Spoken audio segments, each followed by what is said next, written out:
Hi, Dave's the name, and I'd like to tell you a little story of why I'm sitting in my kitchen at 2:30 p.m. on a weekday when I would normally be at work. You see, I just like to justify the 4 phone calls I've made and 1 text I've sent since I've been sitting here, let me see now, 2 hours already. 1 hour and 45 minutes of stewing and 15 minutes of action to ruin God knows how many lives. You see, excuse me, someone is at the door. Oh, hi, sweetie. Where's Fiona? I rang Stuart and he came home early. He'll pick her up from kindergarten and look after her until I get home. Linda, I've said it before, but I'll say it again. He's a great guy. I know it's traditional for a bloke to dislike his son-in-law, but you picked so damned well that I just can't help liking him. I chuckled at my daughter's grim smile. We shared a sense of humor. Have you told Pete yet, Dad? She asked. No. Your brother is at sea at the moment. I'll email him later. Okay, Dad. I'm here for you. You know that. Yeah, thanks, sweetie, I replied. We lapsed into silence for a long moment. Why would she do this to you, Dad? I don't know, darling, I replied. Why, didn't she say anything? She asked. I haven't actually spoken to her yet. You mean she's still? Yup, I replied. I watched as my daughter's troubled eyes flicked to the stairs leading up to the master bedroom. I just wanted to wait, so she could tell us all why she did it at the same time. All? She asked. Yeah, I've invited a few more guests. They should be here shortly. What are you going to do? She asked. No more and no less than I have to so I can survive this. So you already have a plan? Yup, I replied. Doesn't it depend on her reason? She asked. Why? The facts speak for themselves. The reason is irrelevant. But she may have been blackmailed, she asked. Believe me, if you saw what I saw and heard what I heard, you'd know she wasn't being blackmailed. Linda looked into my eyes for a moment. I thought you were taking this well, but I can see now you're not, are you? No, I replied. I turned away. No daughter should see her father cry. What would you like me to do? She asked. You do what your conscience tells you to do. I won't think better or worse about you, whichever way you decide. Thanks, Dad. Do you have any idea why she would do this? She asked. I have absolutely no idea, sweetie. I thought we had a good marriage until this morning. What happened this morning? She asked. Well, your mother has always been lousy at lying and keeping secrets. It's just not in her nature. After 27 years of living together, I know her routines like my own. She showers every morning. Every Tuesday and Friday, she washes her hair. She'll be getting ready for 5 minutes more or less than an hour. Every other day, she is in there for 5 minutes more or less than 30 minutes. This morning, she was in there for almost an hour and a half. When I went in there to tell her she would be late for work, I saw what underwear she had on and what she was planning to wear. It wasn't her usual office clothes. I asked her what her plans were for the day, and she said nothing unusual, just work. She was lying. Every other day she thought she would be late for work, and she got kind of agitated. This morning she was as cool as a cucumber. I knew then that she had no intention of going to work.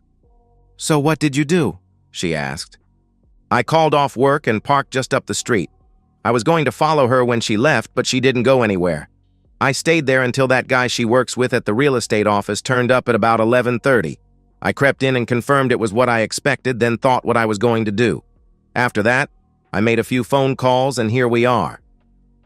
Were there any clues, Dad? I mean, before today? I thought you guys were good, she asked. No, sweetie, nothing. As far as I knew, I loved her and she loved me. We were going to work for a few more years, then retire and live happily ever after. Dad, I have to ask you this. Did you ever... Linda started. Don't even say it, Linda. No, I have never betrayed your mother. I have never disrespected a woman that way in my life. Even when our love life pretty much died a couple of years ago, I just sucked it up. What? You haven't had intimacy in 2 years? She asked. Nope. Your mother was never an overtly sexual being. She reckoned she just didn't enjoy it that much. Sure, she seemed to enjoy it when we started, but it was the starting that was the problem. When she hit menopause 2 years ago, whatever I used to get just dried up completely. So, when you found her today, it must have hit you hard? She asked. I let my steely gaze answer for me. Just then there was another soft knock on the door. I opened it to see my father-in-law standing there. "Come in, Paul." "Thanks, Dave." "Where is she?" he asked. "Upstairs in our bedroom." "Okay. I have to see for myself," he answered. "I understand. Go ahead, sir. Just don't disturb her, please." The old man went up the stairs and came down a minute later, but much more than a minute older. He slumped in a chair. I poured him a whiskey, which he gulped. "I can't believe she would do that to you. She knows how devastated you were when that fiancé of yours cheated on you. She helped pick up your pieces after all. Not only that, she knows how devastated I was when I caught her mother and she ran off with that jerk, abandoning me and the kids. Sorry, I have to get out of here." I guess a woman shouldn't see her granddad cry either. I walked him to the door. Linda made it like she was going to follow us, but I waved her back. I wanted the old guy to maintain what pride he had left. He stood on the porch and gripped my shoulders for support. "Do what you have to do, son, but nothing physical, okay? I couldn't stand by and see that." "Don't worry, Dad. I won't harm a hair on your daughter's head. But as for the other stuff, I apologize for what I am about to do to your daughter. A guy has to do what he has to do." He stared at me for a long moment, then nodded. He shuffled to his car and drove slowly away. A broken man. I rang his son, my wife's brother, and without going into detail suggested he go and see his dad to offer support. I was just hanging up when I heard the upstairs toilet flush. Nap time must be over. I rejoined Linda and we sat in silence for a few minutes. Shortly, we heard a bed creaking and sounds of passion. "See, Linda, does that sound like blackmail to you?" "No, Dad. How can you stand to sit here? Why don't you go up and beat the jerk's back?" "Well, it's not easy, sweetie, but I have this ability to turn off my emotional side. Kind of disassociate myself from all the feelings, you know." "Oh, is that where I get it from? So why torture yourself? Why not go upstairs and stop it? Kick the cheating woman out?" Linda asked. There's one more visitor to come," I answered. Right on cue, there was another knock on the door. I opened it to a reasonable-looking lady a few years younger than me. Surprisingly, she had a boy and a girl with her. They looked about mid to late teens. "Mr. Brown, is it?" "Yes, please call me Dave," I answered. "I'm Jenny Smith, and these are my kids, Robert and Sarah. I picked them up from school. If what you say is true, I wanted them here, if for no other reason than to understand that it was their father that destroyed our family." I shook hands with Robert. It was surprisingly firm. I introduced them all to Linda. "You said you had proof, Dave?" she asked. In answer to that, I walked over to the pants that were lying on the arm of the couch and pulled out a wallet. I handed it to Jenny. She opened it and looked at the driver's license. A tear escaped her eye. I guess she'd harbored some hope that what I'd said on the phone was wrong. Her face hardened suddenly. "Well, Dave, where are they?" she asked. In answer, I just held my finger to my lips in the international symbol for silence. We sat there listening to the grunts and groans. "Son of a blip. You haven't confronted them yet?" she asked. "No, I wanted us to do it as a team, as it were. I just took some videos for us, which I am happy to share with you. I also set up a voice recorder and slipped it under the bed. We can go now if you like. I suggest the children hold back until we can get the performers decent." "Yes, you're right. Just hold on a moment. I have a locksmith standing by to change the locks on my house. I was just waiting to make sure you were right before giving them the go. I'm not surprised, really. This isn't the first time." Linda and I waited patiently while she rang the locksmith, then her lawyer, and gave them both the go. We distracted her children from the noises by chatting about inanities. Jenny then pushed her shoulders back. Okay, let's do this. Jenny, Linda, and I walked up the stairs while the kids waited at the bottom for our signal. After Jenny snuck a look through the doorway, I motioned for the other two to stay out of sight, and then entered the room. I stood at the foot of the bed and watched the show with disgust. I watched impassively as they performed. She showed her appreciation by making noises. She'd refused to do this with me since shortly after the wedding. Said it was demeaning. Suddenly, she cried out and collapsed on the bed. He let her rest for a moment, the considerate jerk, then resumed doing the deed. As she rolled over, her eyes met mine. Her face fell and she screamed. Her lover followed her gaze and saw me also. He started to rise, looking ridiculous, swinging free. Once he was on his feet, he stopped and looked up at my face.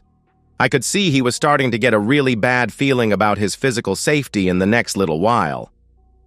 That's a right jerk. I'm bigger and uglier than you, and please believe me, a sight angrier. Why don't you just get back into that bed and cover up yourself and my ex-wife? I answered. He was an obedient man, if nothing else. Within seconds, they were lying side by side under the covers. I noted that Tracy's expression had gone from shock to defiance. I let her speak first. Dave, I want a divorce. I've fallen in love with Joe, the guy here. I'm sorry you had to find out like this. We were going to tell you tomorrow. It's okay, wife dear. You've got it. By the way, I was going to find out his name was John Smith eventually, wasn't I? I asked. I could see this shocked them. Not the smartest move to leave your wallet in your pants pocket downstairs. Tracy, just idle curiosity, but why did you end our marriage this way? You had to know catching you cheating would devastate me. Finally, I saw some shame on her face. I'm sorry, David. We couldn't help falling in love. I accept that, dear. You could help to put the cart before the horse, though. You could help being with this jerk before announcing you wanted a divorce, though, couldn't you? I'm sorry, David. I just wanted to know that John and I were compatible, you know. We didn't want you to see us. If it helps, this was the first time, she answered. What? Does Tess drive the new model sort of thing? I roared. Don't be crude, David. I don't want to end our marriage fighting. Can't we just part as friends? This almost got through my mental defenses. I'm guessing that under the pressure of this situation, she is quoting from tomorrow's pre-rehearsed speech. You've got to be kidding. You lie there in my bed with another guy and want to part as friends. I don't think so. We stared at each other until Tracy dropped her eyes. I decided it was time to start evening the pain scores. Your dad asked me to tell you how disappointed he is in you. He kind of hoped you wouldn't turn out as big a cheating woman as your mother. You didn't? She asked. Tracy's face had gone sheet white. I did. I'm surprised you didn't see him. He was standing right here not half an hour ago. Why? She asked. Because, cheating woman, I wanted you to start feeling some of the pain I've been feeling since Jerk here showed up. I don't know what the kids will make of it all. Oh God, Dave, please don't tell the kids. Please, she pleaded. Sorry, dear, too late, I replied. Linda took that exact moment to step into view in the doorway. Tracy glanced over at the movement, squealed, and then hid her face under the sheets. Don't bother, Mum. It doesn't work for ostriches, and it won't work for you. Tracy just stayed under the sheets, whimpering. Her bed partner just kept looking really uncomfortable. When Dad rang me, I gave you the benefit of the doubt. I just couldn't believe you would do this to him. I can see why he rang me now. If I hadn't seen it with my own eyes, I might have urged him to forgive you. But seeing you like this, I know that is never going to happen. Silence, apart from deep, racking sobs, was the only reply. Well, Mother, if you have nothing left to say, I'll say it all. We won't be needing you to babysit your granddaughter this weekend. In fact, if cutting you off from seeing her will keep her safe from your poisonous influence, then you can kiss goodbye to ever seeing her again. There was a pitiful, no, from under the sheets. Linda was sobbing herself now. You should have seen the look on poor old Granddad's face before. You devastated him." She turned to run, but I grabbed and hugged her. She pulled away and ran downstairs. Shortly afterward, we all heard the front door slam. It was still a couple of minutes before Tracy re-emerged with red eyes. "Why did you have to do that, David?" she asked. "Because you haven't felt half the pain I have yet, Tracy. You haven't yet felt like you've had your heart ripped out and stomped on. But you will, I assure you of that. Now I'm sick of this charade. Just bug off out of my house, both of you." Again, the look of defiance returned to Tracy's face. "If anyone is leaving this house, it's going to be you. I used the power of attorney you gave me in case anything happened to you to transfer the deeds into my name only," she answered. I think the vehemence of her own voice even surprised Tracy. She could certainly see by my face that by revealing another of her betrayals, she'd made me even angrier. She also realized that morally, she was just digging her grave deeper and deeper. I recovered quickly. The strange thing is, with shocking news, it stops hurting much when it reaches a certain point. I'd reached that point 2 hours ago. "How are you going to afford the mortgage, Tracy?" I asked. "You think we didn't work this out, David? With my pay and commissions plus John's, we'll cover it easily," she answered. "What pay is that, Tracy? Your boss, Mr. Johnson, said to tell you both you're fired. He would have told you himself, but apparently both of your phones are off. Good Christian soul that he is, took a dim view of 2 married jerks like you cheating in company time." "You didn't tell him, Dave. Tell me you didn't," she asked weakly. "Yup. Sent him some lovely photographs, too," I answered. Tracy's bedmate finally found his voice.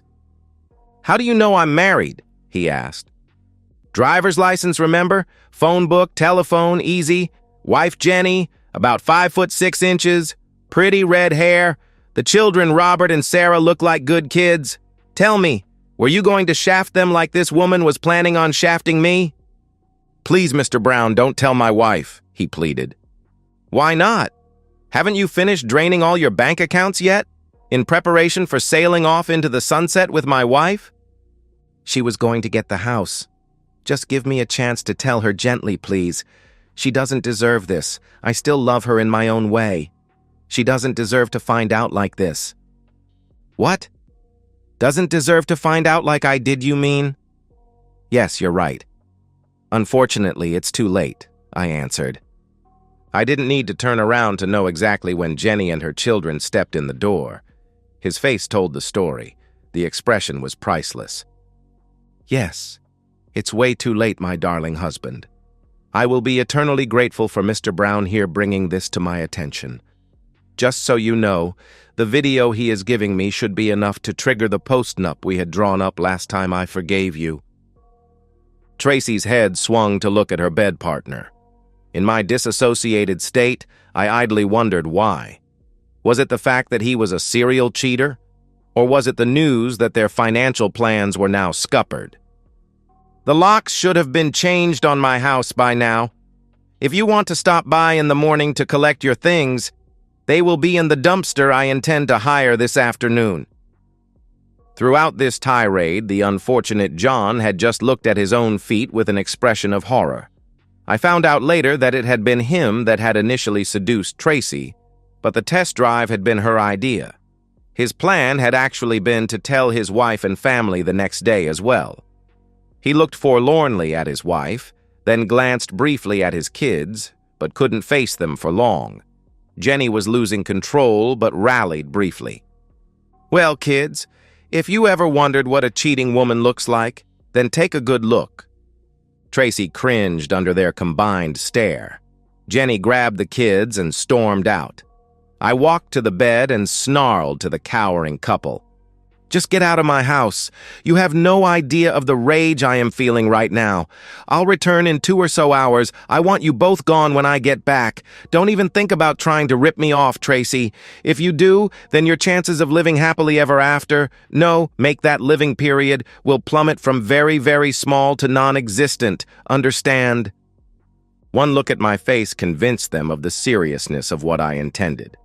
I ran after Jenny and caught them before they drove off. We agreed to meet at a coffee shop, which we did. We consoled each other and tried to lead the kids through the process to come. Robert proved to be mature beyond his years and helped comfort his sobbing sister. I really wish her father was here to see his daughter's pain. I gave Jenny my card and offered to help her with anything I could.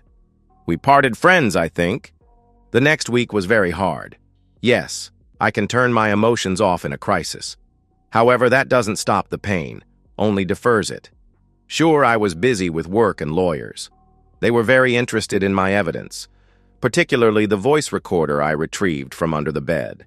It had picked up fairly decent conversations where the two lovers had detailed the extent of their planning to snatch the majority of the marital assets of the two households. Tracy was justifying it as her right and because of my earning capacity. Sure, the assumption in divorces was an equal split, but my guy informed me that judges had the capacity to go away from this, and evidence of pre-planned skullduggery often swayed them that way. Linda insisted on hearing the recordings as well. We were both stunned by her mother's planned vindictiveness. Linda actually rang her mother for an explanation, but got nothing to convince her that it wasn't just pure evil. I put on a brave face for Linda and a brave voice for my son when he rang, but I was struggling. The weekend after the show, I got a very welcome call from Jenny. She was very happy to mow her own lawns, but had no idea how the mower worked. After some lessons on Sunday and doing some other small maintenance jobs, I was invited to stay for dinner. We were still chatting when the kids went to bed. Then things turned serious. "How are you traveling, Jenny?" I asked. "About as well as could be expected, Dave. Thanks for asking. I think I've been mentally preparing myself for this for years. Deep down, I knew it would happen again. My lawyers have discovered what he had planned for our finances and blocked it all. I couldn't believe the little jerk was going to leave us practically penniless. My lawyers are telling me that I'll get the house, child support, and alimony, plus 90% of the assets, thanks to your evidence and the post-nup."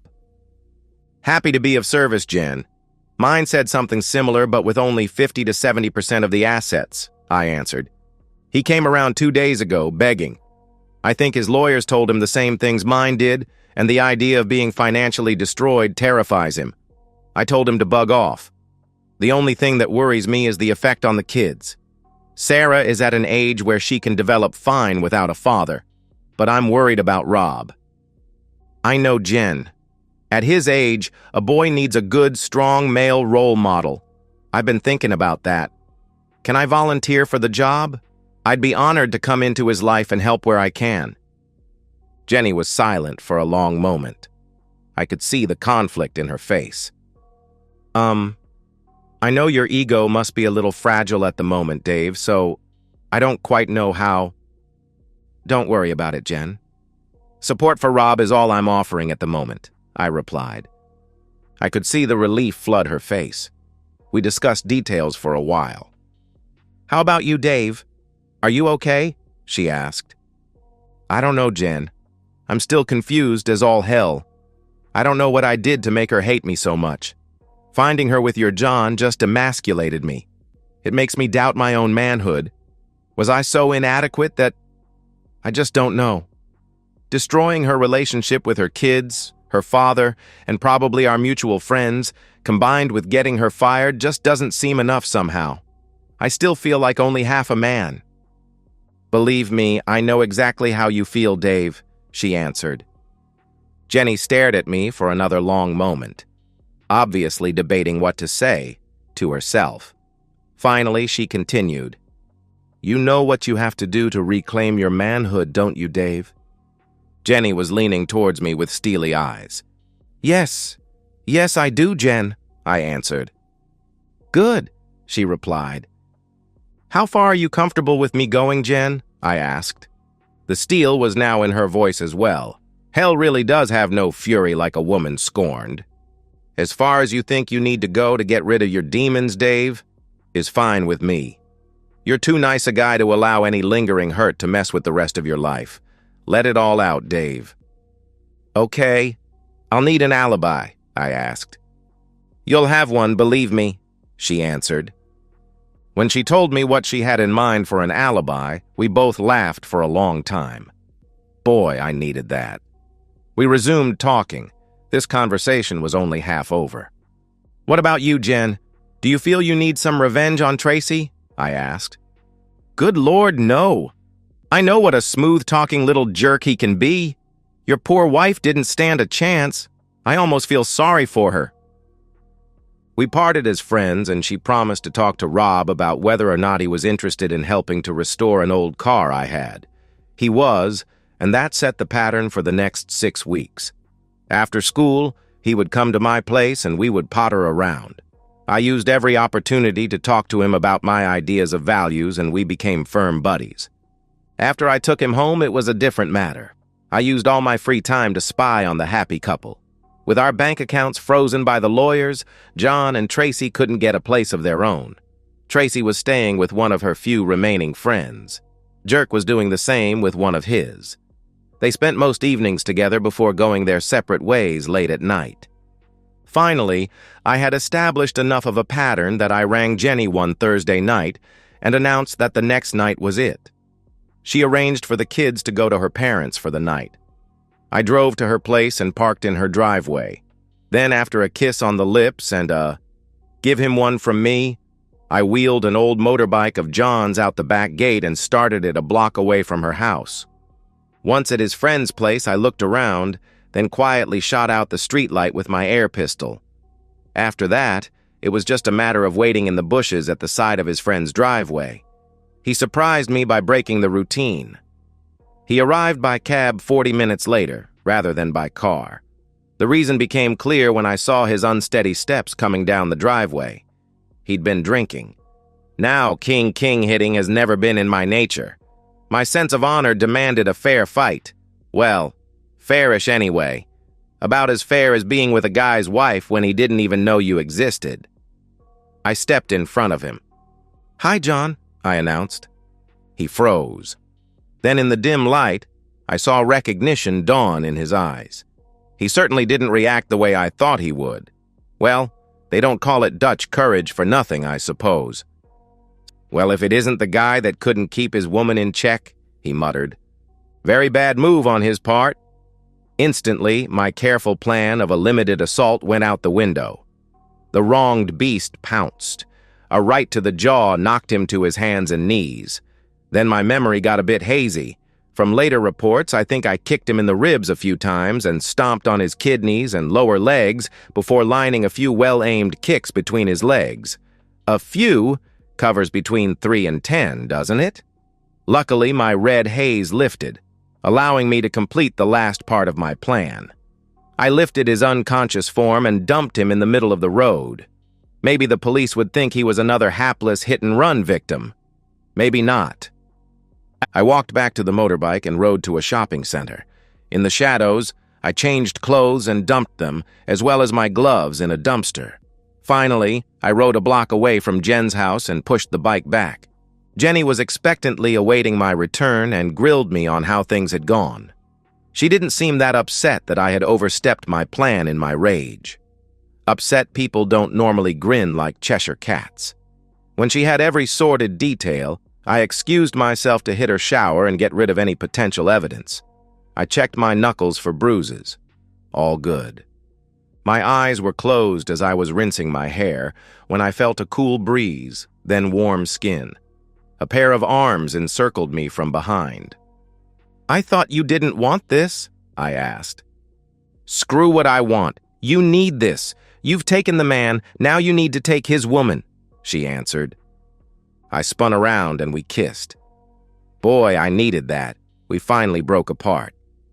"Besides, when the police come to check your alibi, I want to be as convincing as possible. Now finish up, you great lummox, and get in the bedroom," she said while smiling. Who was I to deny the request of a lady?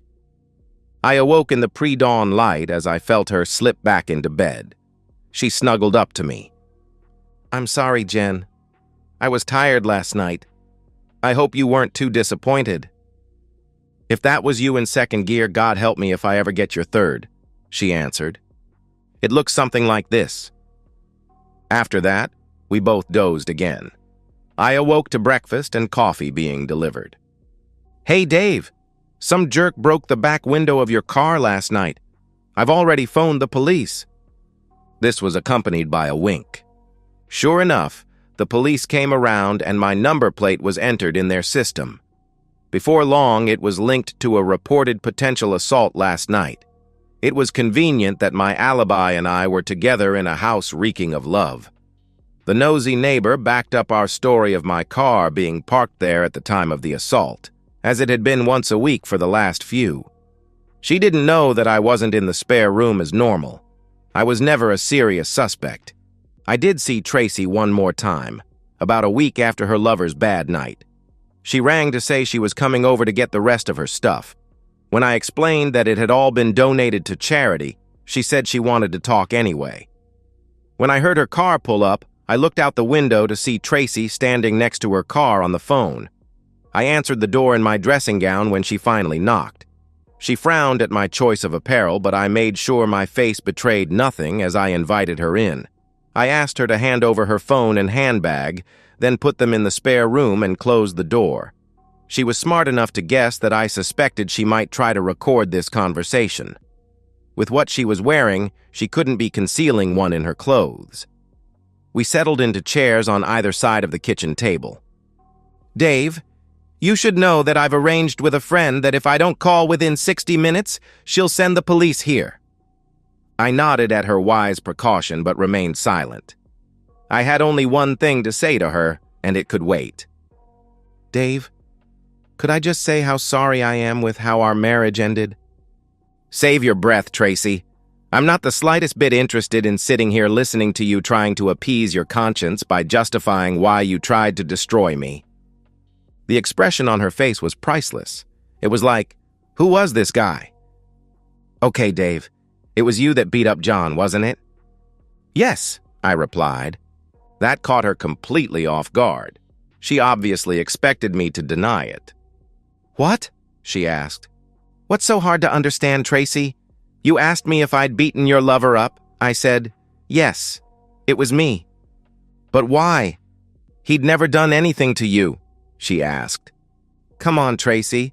Extramarital love can't have rotted your brain that quickly. When I saw you inviting him, it completely emasculated me, destroyed my confidence as a man, made me doubt my ability, robbed me of my pride." She was shocked. I'm guessing she'd never considered this aspect of what she'd done. That's what cheating does, you know. After a while, I realized I had two choices. I could end up a sad, lonely old man, like your dad, a loveless, vacant hulk, or I could fight my way out of the corner that you and your lover pushed me into. Does it really surprise you that I chose the man's option? The only option that would allow me to remain a man. Does it? Yes. I destroyed your boyfriend, and if I feel it necessary so that I can hold my head up high, then I'll do it again and again. You forced this showdown, Tracy. There can only be one survivor. To stop you and him from destroying me, I have to destroy you both." The words were said with such a quiet, chilling certainty that they left no room for doubt. But I hoped, coming in here, that by completely isolating me from friends and family and getting me fired, you were done with me. John and I just fell in love, Dave. We couldn't help it. You can remember being in love, can't you? She asked. Yes, Tracy. I can remember back 8 weeks.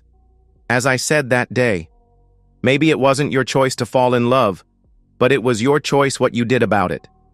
If you'd just come to me and said, Dave, I've fallen in love with someone else, I want a divorce, then I would have been sad, but would have gladly given you your freedom or fought to regain your love, whichever I choose at the time.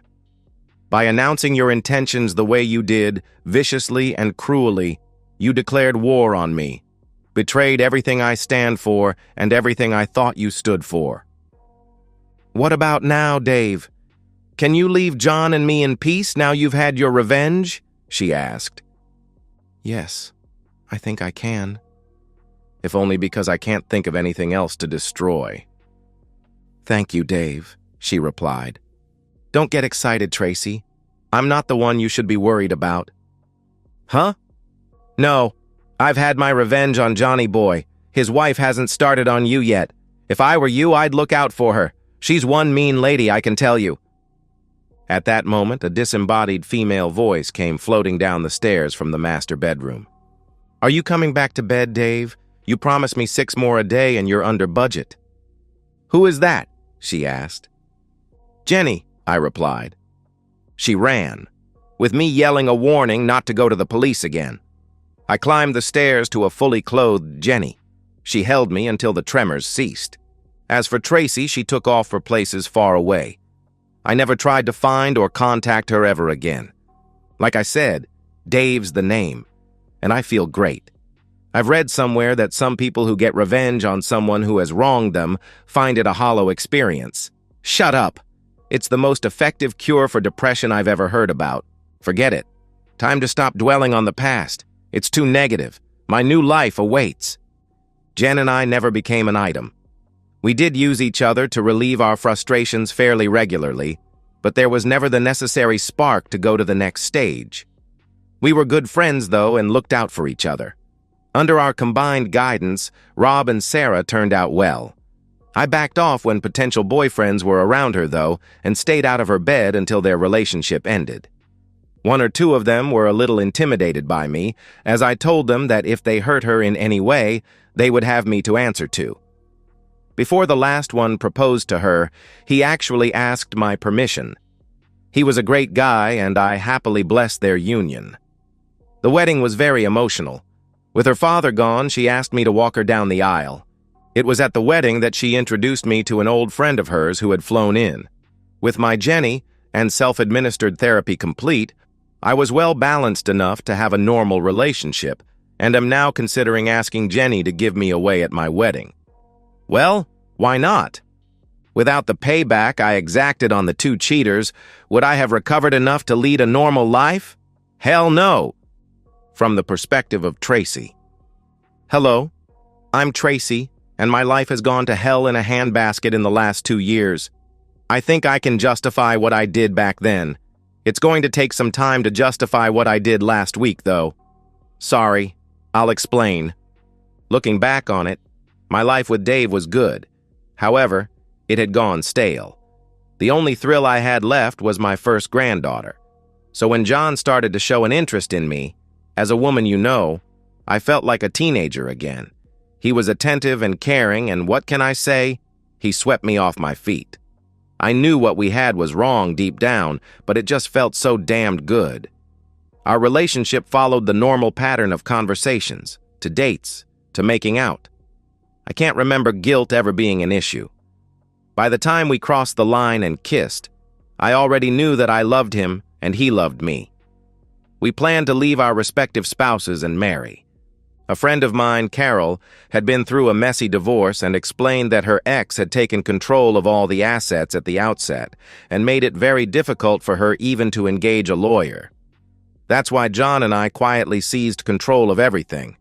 I didn't know how his wife would react, but I was fairly sure that my Dave wouldn't be happy.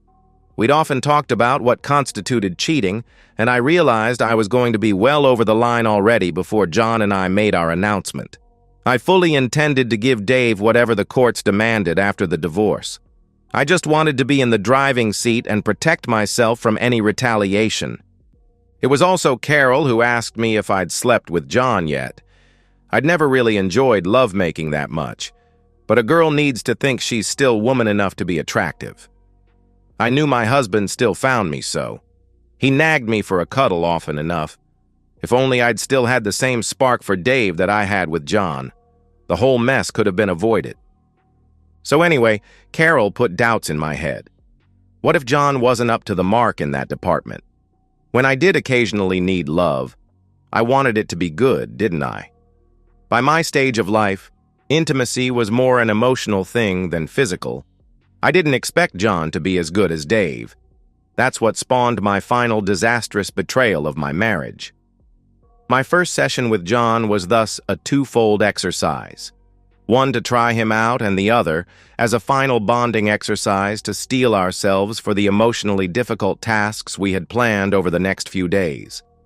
To be honest with myself, I think I wanted to snare John's full attention so he wouldn't back out on our plans. Even then, I suspected he was quite a weak person. I know what you're thinking.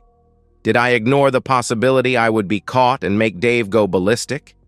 Did I consider the effect on my father and kids? The simple answer is no. I never expected to be caught, and if I was, I never expected Dave's nuclear response. As for the rest, I just didn't think of it, okay? I never compare myself to my mother.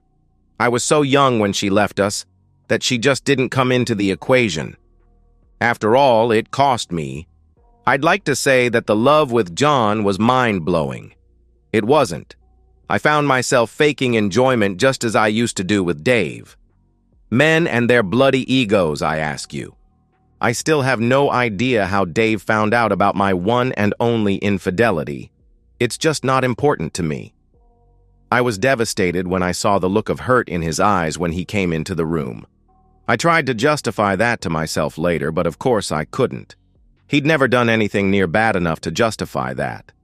My guilt manifested itself as defiance for a very short time, but that didn't last long. The thought that my father had witnessed my transgression and my daughter's words just killed me. The look in the eyes of John's daughter was almost as bad. I had no idea my husband was capable of such cruelty. When I was called by the hospital about John's admission, I knew instinctively that it was Dave's doing. The doctors believed that John's broken jaw, concussion, bruised kidneys, 3 broken ribs, cracked tibia, and shattered groin were consistent with a hit-and-run accident. I believed differently. That's why I rang the police and gave them Dave's name and car license plate number. When I rang back 2 days later, they'd said that he was no longer a person of interest. That's why I hadn't left John's side for the week he was in hospital. I knew he needed my protection. Until 8 weeks ago, if you'd asked me if my Dave could do such a thing, I'd have said, no way. For 15 minutes in my old bedroom, I'd caught a glimpse of the new monster Dave. A monster that I knew I'd created. A monster that was more than capable of unlimited cruelty. Yes, I just knew it had been Dave. That's why, just before John was discharged, I rang Dave and arranged to meet at our old house. This thing had to stop. Hadn't he had enough revenge yet?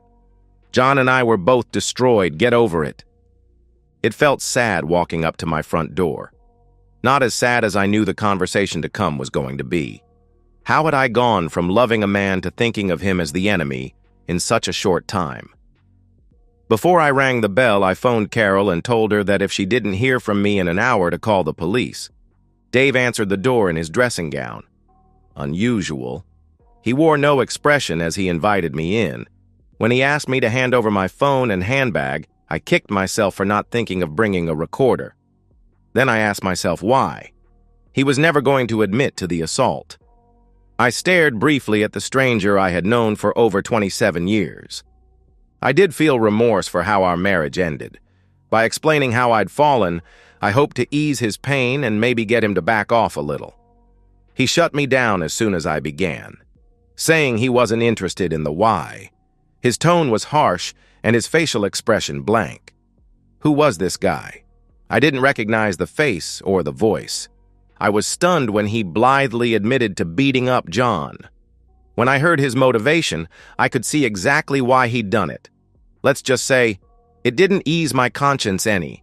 I genuinely didn't see why Dave hated John so much. He sure set me straight on that very quickly. I suddenly realized how self-centered I'd become. It blinded me and allowed me to rationalize the completely unacceptable. I suddenly knew not only why we were being punished, but judging by the expression on Dave's face, it wasn't over. My asking if he remembered what love felt like was part of my prepared speech. His answer was like a knife twisting in my gut. How else could a fundamentally decent person feel? I knew I had to run. My question about future revenge was simply to see how far. I hadn't considered that John's wife was a physical threat until Dave's words. With a flash of insight, I suddenly found myself in her shoes. What would I do if she'd done to me what I'd done to her? A chill went down my spine. When I discovered she was upstairs, I ran. I collected John from the hospital, and then we both ran. The divorces were both finalized.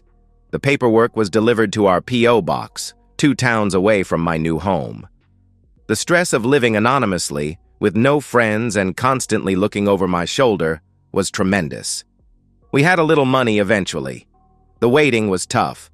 The only jobs we could get were commission-only real estate jobs, and it was a long time between drinks. John and I got married 6 months later. Looking back on it, we were 2 castaways thrown together, and it was a mistake. I also think one of the motivations was that by getting married, we could retrospectively justify the pain we had caused to so many, especially ourselves. My latest downfall started innocuously enough. John's one remaining testicle never did work. He was totally incapable of getting it up. We never could afford the course of testosterone treatment required to alleviate the problem. That caused him to be moody, insecure, and jealous. Let's face it, a marriage that has infidelity as its cornerstone is an uphill battle right from the start. His grouchiness caused me to get very unfriendly as well. A friend of mine recommended HRT therapy as it had fixed her similar condition. I balked at the probable cost, but she explained that as every second woman over 45 was on it, it was much cheaper than testosterone therapy. One doctor visit later, and as if by a miracle, life returned to a happy normal. My doctor had warned me that one of the side effects of estrogen tablets was a resurgence of my libido. He said it with a smirk, like it was a good thing. When it happens to the wife of a man with erectile dysfunction, however, it is very destructive. I found myself more excited than I had been 5 years into my marriage to Dave. When a guy at my new work started showing an interest in me, I couldn't help responding. He was much younger than me, and it was very flattering. Hiding our dates was extremely stressful. Insanely jealous John was much harder to fool than Dave had been. The first time we kissed was like an electric shock, not from the thrill of it, but because of the strong déjà vu experience it elicited. I refused to go through that again. I refused to cheat. I thought long and hard, but finally came up with a solution. It was less than ideal, but John had to respect my drives, didn't he? So I sat John down Thursday night last week, and as gently as possible told him that I wouldn't be home Friday night. I needed to take a lover. I would be discreet. It was only intimacy, and I would never rub his nose in it. I took his silence Thursday night and Friday morning as reluctant acquiescence. After buying me dinner and a disappointingly short bedtime, my new lover fell asleep. In embarrassment, I went home to John and mine's trailer. He wasn't there. The wail of sirens alerted me to the fact that the dawn had revealed him swinging from a tree. I'd done it again. Destroyed a man. I braced for the payback I knew he had organized. I was surprised to find it only consisted of a suicide note and a letter to his attorney. Well, the suicide note was emailed to all our friends, who dumped me quicker than an airplane toilet.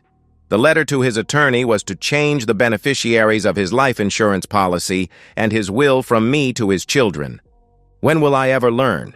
Never mess with a man's pride. And so, we've reached the end of today's story. Was it what you expected, or did it take a twist you didn't see coming? I'm curious to hear your thoughts. Share them in the comments below, and let's get a conversation going. If this story kept you hooked, make sure to hit that like button. And if you're new here or just haven't subscribed yet, now's the perfect time to join our community. I bring you fresh, captivating stories every day, so click that subscribe button and turn on notifications so you never miss out. Thanks for watching, and I'll see you in the next one.